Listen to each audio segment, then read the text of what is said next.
In today's video, I will guide you through a step-by-step process to limit political and sensitive content on Instagram. This is particularly useful if you want to create a safer environment on the platform, especially for children, or if you wish to avoid content related to sensitive topics or distressing news. By adjusting your Instagram setting, you can have more control over the type of content that appears in your feed. Let's get started.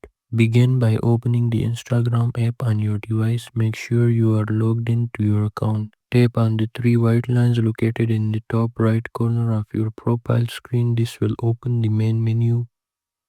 Scroll down and select settings. From here, tap on account. In the account menu, look for sensitive content control and tap on it. You will see different options to limit sensitive content. Choose the option that best suits your preference, such as limit even more. Once you have made your adjustment, go back to the menu and your setting will automatically be saved. By following these steps, you can create a more tailored Instagram experience that aligns with your preference and values. Thank you for watching this video.